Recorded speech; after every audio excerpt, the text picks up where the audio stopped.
जब लेके आए, लोगों ने एयरपोर्ट पर स्वागत किए, सम्मान किए, परिवार से लेके शहर के लोग जब वेलकम किए, तो बताइए क्या मनोस्थिति होती है।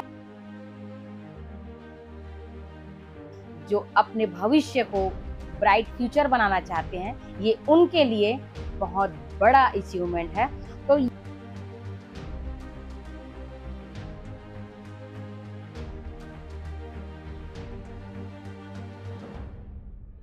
आपकी जिंदगी में भी कुछ ऐसे टीचर होना चाहिए जो अपनी सपनों के उड़ान के साथ साथ बच्चों को टीचर के बारे में भी सोचते हैं। जी हाँ। तो जब मैं शिक्षक बनी तो मुझे लगा कि यदि मेरे माता पिता पढ़े हुए थे, उसके बाद मुझे इस तरह की दिक्कत आती थी, तो मेरे ये गांव के जो बच्चे हैं इनको कैसा लगता होगा।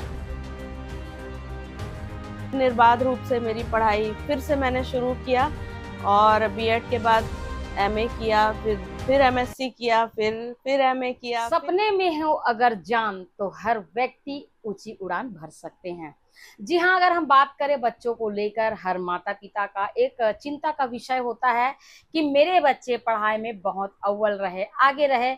आप देखिएगा पढ़ाई का जो स्तर है दिन ब दिन बढ़ता चला जा रहा है। जो एजुकेशन है वो एजुकेशन किस तरह से कंपटीशन का रूप लेते चला जा रहा है। आप बखूबी जानते हैं, एक छोटा बच्चा जब घर से पढ़ने के लिए निकलते हैं तो ऐसे लगता है जैसे प्राइमरी में ही वो आईएएस या आईपीएस की तैयारी कर लेते हैं। लेकिन कई माता पिता उदास भी होते हैं कि उनके बच्चे उनके अनुरूप, उनके सपनों के अनुरूप उड़ान नहीं भर पाएंगे।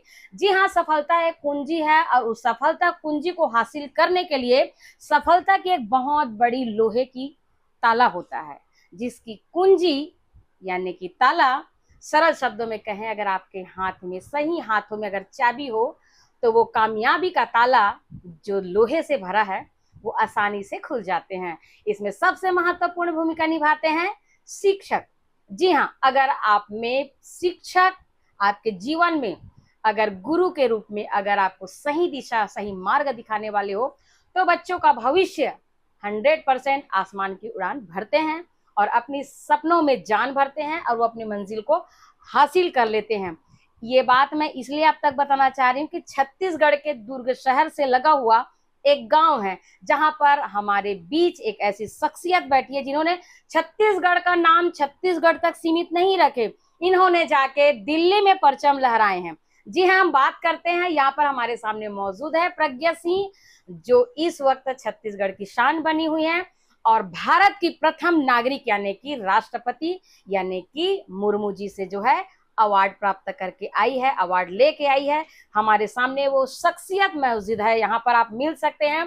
पहले तो प्रज्ञा सिंह जी, आपका ढेर सारी बधाई, ढेर सारी शुभकामनाएं, क्योंकि आपने छत्तीसगढ़ को जो रिप्रेजेंट किया है, छत्तीसगढ़ का परचम लहराया है। मेरा आपसे एक सवाल है, समस्या तो जीवन में बहुत आता है जी। मैं पहले आपका नाम अपने मुख से यानी कि आपसे जानना चाहूंगी और आपके एजुकेशन के बारे में जानना चाहती हूँ, और आप कब से पदस्थ हैं अपने स्कूल पे।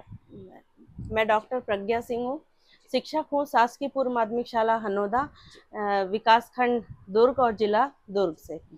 एजुकेशन के बारे में पूछें तो मैंने 4 विषय में पीजी किया हुआ है। मैंने जियोलॉजी और मैथ्स में एमएससी किया है, साथ ही इंग्लिश और संस्कृत में एमए किया है और पीएचडी हूँ मैं जियोलॉजी में। उसके अलावा मैंने पीजीडीसी और बीएड भी किया है। जी जी। बच्चों का एक परेशानी होती है, जैसे गणित, जैसे मैथ्स है, मैथ्स का विषय है, बच्चे बचना चाहते हैं, क्यों? आखिर जैसे कि आपने बताया कि गणित पर आपका पकड़ अच्छा है, आपके जो स्टूडेंट है आपकी तारीफ भी बहुत करते हैं, तो कैसे इजी गोइंग में आप बच्चों को जो है गणित के लिए मोटिवेट करते हैं और वो धुआंधार पढ़ाई तरफ मुख कर लेते हैं? जब मैं छोटी थी तो मुझे भी गणित के कुछ सवाल परेशान करते थे। जी जी। तो जब उस समय मुझे समझ में नहीं आता था कि मैं कैसे उनका हल निकालूं। जैसे एक अवधारणा है बेलन का, आयतन, वक्र पृष्ठ और संपूर्ण पृष्ठ, ये मुझे कभी समझ में नहीं आया। यहाँ तक कि 10th में भी थी तो मैंने उसके सूत्र को रट लिया था। तो जब मैं शिक्षक बनी तो मुझे लगा कि यदि मेरे माता पिता पढ़े हुए थे, उसके बाद मुझे इस तरह की दिक्कत आती थी, तो मेरे ये गांव के जो बच्चे हैं इनको कैसा लगता होगा। तो वहीं से मेरे मन में आया और उसके बाद मैंने बच्चों को छोटी छोटी ट्रिक्स और इस तरह से पढ़ाना शुरू किया और बहुत अच्छा परिणाम मिला। यानी कि आपके हिसाब से आवश्यकता ही आविष्कार की जननी है कि पद्धति को आपने अपनाया। जब आपके अंदर जो चीज कमी थी तो आप उस लोगों के अंदर उसको पूर्ण रूप से पाना चाह रहे थे, आप ये कहना चाह रही हैं। मुझे कभी 100 में से 100 अंक नहीं मिला, लेकिन मेरे बच्चों ने ये कमाल करके दिखाया है। पहले ही प्रयास में 4 बच्चों को 100 में से 100 अंक मिले थे और उस समय मुझे मतलब वो मेरा आहा क्षण था जो मेरे बच्चों ने 100 में से 100 अंक लाए। जी, आप गृहस्थ में कब आई? मेरी शादी बहुत जल्दी हो गई थी, 21 साल की उम्र में शादी हो गई थी और पारिवारिक परिस्थितियां बहुत ही जटिल हो गई थी। जैसे ही मेरी शादी हुई और 1 महीने के अंतर में मेरी सासू माँ का देहांत हो गया जी। और घर की पूरी जिम्मेदारी मेरे ऊपर आ गई थी और सारी जिम्मेदारियां निभाते हुए मैं 10 साल तक के बिल्कुल घर में ही रही। MSc फाइनल में थी तब मेरी शादी हुई और बाद में मैंने पूरा किया पढ़ाई और फिर 2008 में मैंने B.Ed में दाखिला लिया और उसी साल मैं ये शिक्षाकर्मी में मेरा चयन हुआ था और उसके बाद फिर निर्बाध रूप से मेरी पढ़ाई फिर से मैंने शुरू किया और B.Ed के बाद MA किया, फिर MSc किया, फिर MA किया, फिर PhD किया। इस तरह से लगातार पढ़ते आ रही हूँ। पढ़ाई में मतलब पूरा अपना समय दे दिए आप। मुझे पढ़ाई बहुत ही ज्यादा अच्छी लगती है जी। तो ये जो घर से मतलब जो स्ट्रगल का जो आपका पीरियड रहा है, फिर आप एक हाउसवाइफ हुई, फिर घर के दायित्व का निर्वहन करते हुए आप स्कूल में एक शिक्षिका के रूप में बहुत अच्छा आपका एक टीचिंग है, बच्चे बहुत तारीफ करते हैं आपके।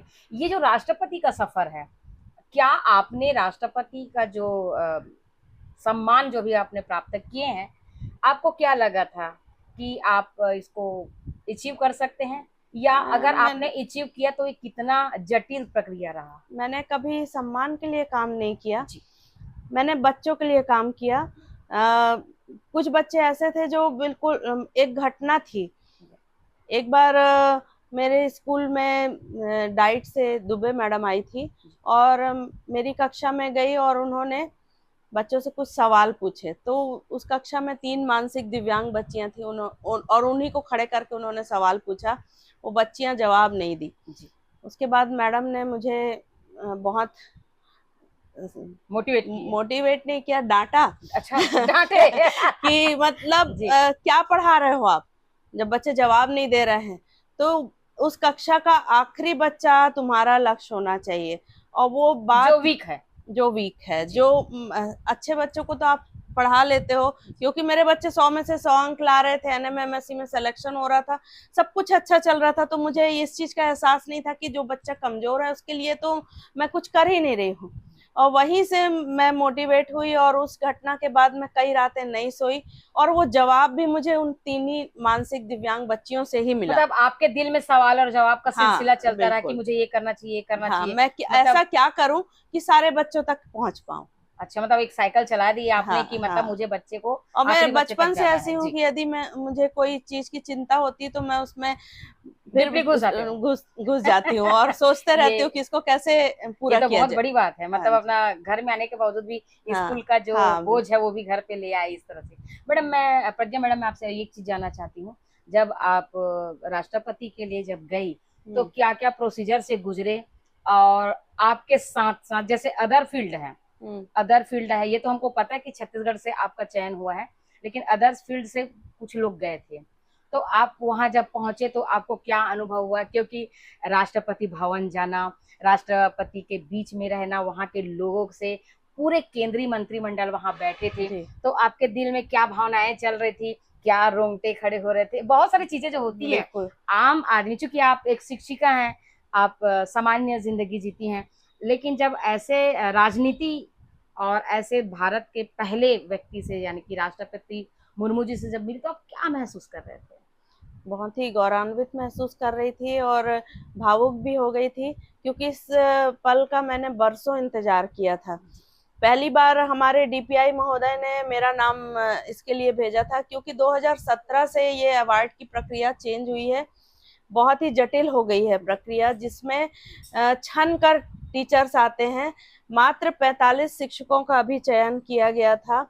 आप छत्तीसगढ़ से पूरे देश से 45, हाँ, छत्तीसगढ़ से 3 नॉमिनेशन जाते हैं, जिनका नेशनल जूरी के सामने प्रेजेंटेशन होता है, और उस प्रक्रिया से गुजरने के बाद, इंटरव्यू देने के बाद फिर फाइनल मेरा सिलेक्शन हुआ है यहाँ से। जी, जब आप फॉर्म फिलअप किए होंगे जी, तो वो प्रोसीजर क्या था?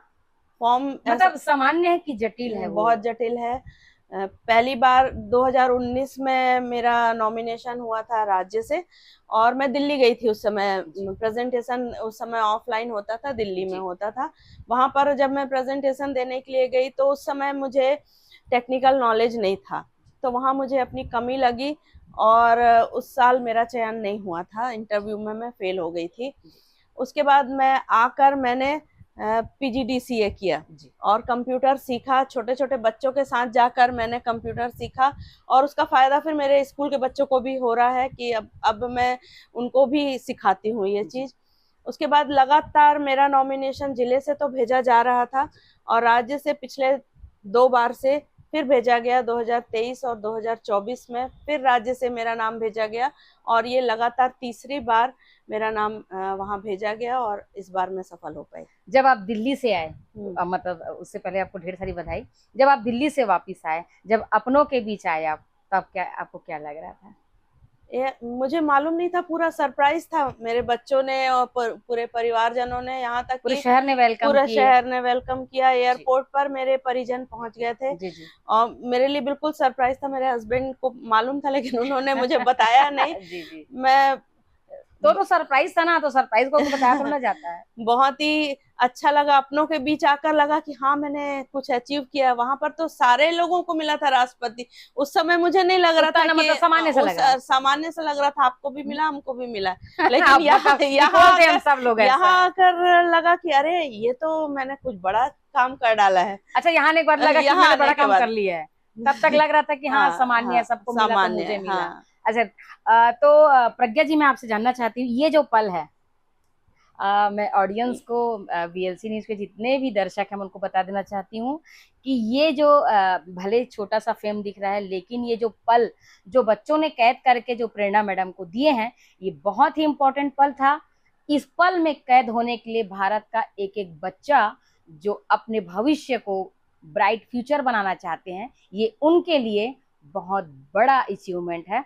तो ये सारी चीजें जो आपकी भी जिंदगी में हो सकती है, बशर्ते आपकी जिंदगी में भी कुछ ऐसे टीचर होना चाहिए जो अपनी सपनों के उड़ान के साथ साथ बच्चों के फ्यूचर के बारे में भी सोचते हैं। जी हाँ, दर्शकों को ये भी बता देना चाहते हैं। उससे पहले हम पेरेंट्स को भी कुछ बोलना चाहेंगे एक टीचर के माध्यम से, कि बच्चों पर जो है आप प्यार से अपने हाथ को रखिए उनके सर पर, और कितना भी कठिन जटिल प्रश्न हो या पारिवारिक फेमिलियर माहौल क्यों ना हो, बहुत प्रेम से उनसे बात करिए। और जब जिस टीचर के हवाले आप अपने बच्चे को कर रहे हैं, वो टीचर किस तरह से हैं उनके बारे में, क्योंकि आपके बच्चे के भाग्य विधाता आपके टीचर होते हैं, मतलब बच्चे के टीचर होते हैं। क्योंकि पेरेंट्स एक समय तक बच्चों के साथ रहते हैं, लेकिन टीचर एक ऐसे होते हैं जो आपके बच्चे के मन मस्तिष्क पर उनकी कब्जा रहती है।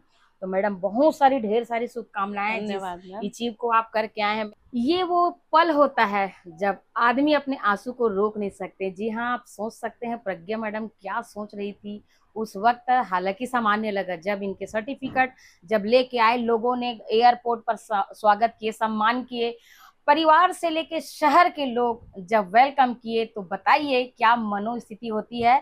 तो जी हाँ, इसीलिए कहा जाता है कि सफलता की कुंजी आसानी से मिलता नहीं है, लेकिन अगर मिल जाए तो जबरदस्त हो जाता है, बहुत जबरदस्त हो जाता है, और आपके फ्यूचर किसी और मोड़ पर चला जाता है।